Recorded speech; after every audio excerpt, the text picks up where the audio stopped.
When I was making the clock of life, I was not thinking of death. I was thinking of life, which has its beginning and its end.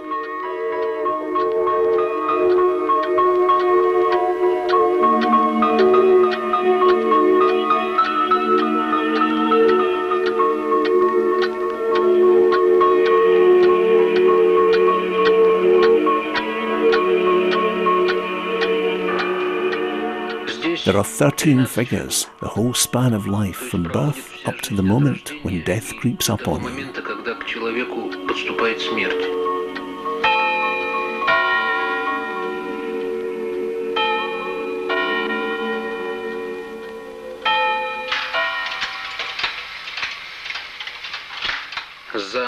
The castle I made when I was struck by the thought about 20 millions, or maybe more, who died for nothing under Stalin.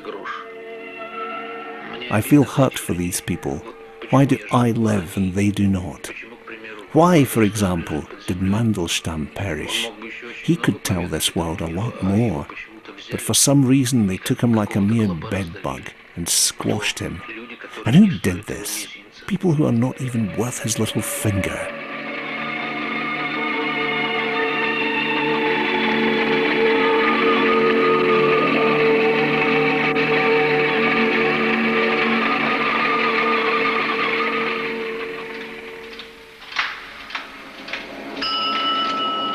I thought about Kafka's machine with needles from his novel In the Penal Colony.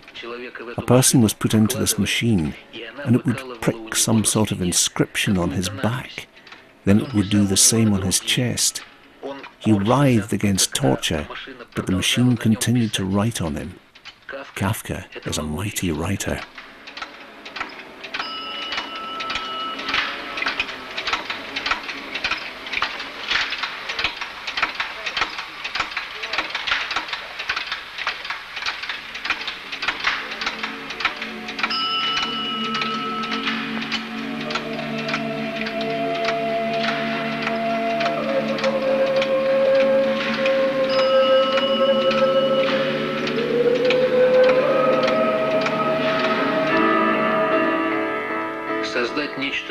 To create something new without anyone's influence is impossible.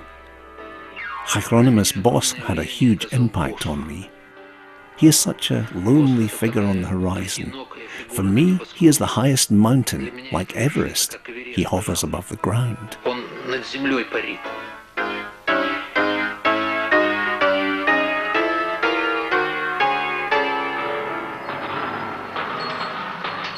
A lot of things influence us. You saw something somewhere, or you might have read something, and suddenly it spills out of you. You cannot really control this process.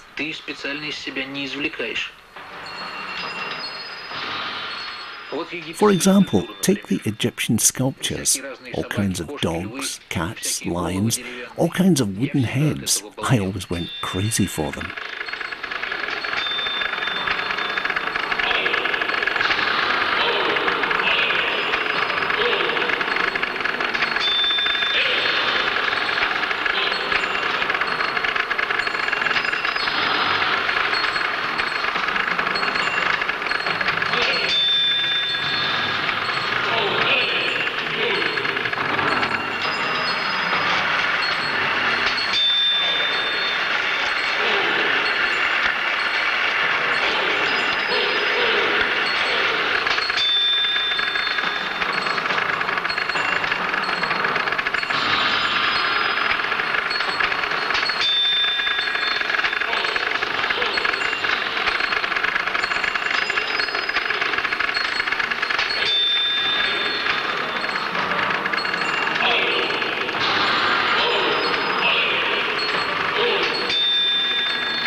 When I make a kinemat, I am tortured by all kinds of thoughts, ideas, images. I live this automaton. If I were deprived of this, I would kick the bucket.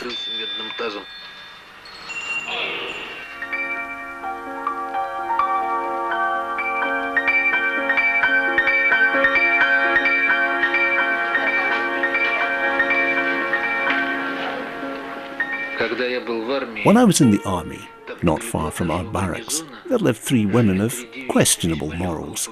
They, like the whole of humanity, wanted to eat, and our soldiers would feed them. They would take potatoes and herrings when they went to them. I got interested in the opposite sex, and one day I asked them to take me to these women. The soldiers poured me a glass of vodka, gave me food, and pushed me into them. The women took me by the shoulder, took the potatoes and herrings, and threw me out into the snow. That's how I first found out what women are like. And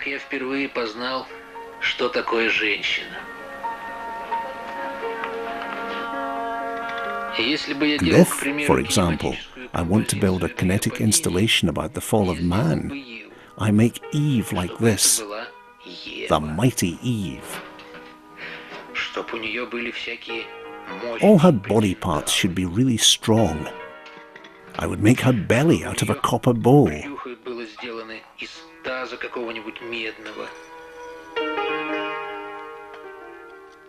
She would have huge iron tits and thin iron legs and a small head.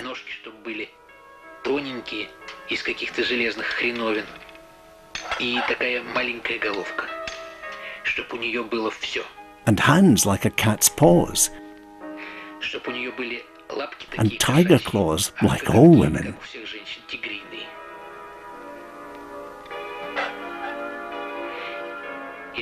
And next to her there will be Adam with a huge phallus.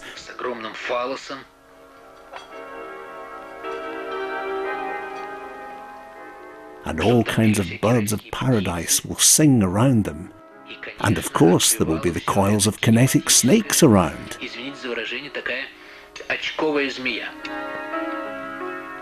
Вот такого рода кинематическое направление. Это не Tinguely, нет. This is my sort of kinetic theatre.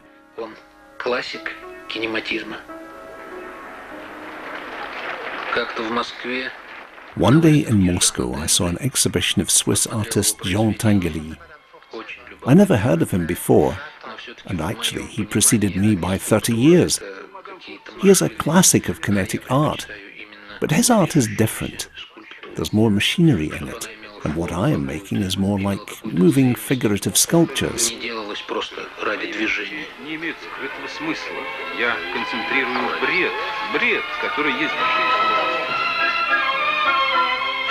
Lucky man. His whole life was like a game. He liked it, and everyone liked him. For this, I respect him very much. Upon returning home, I made a kinemat, a homage to him. I named it Meta Tinguely, an autumn walk in the belle époque of perestroika.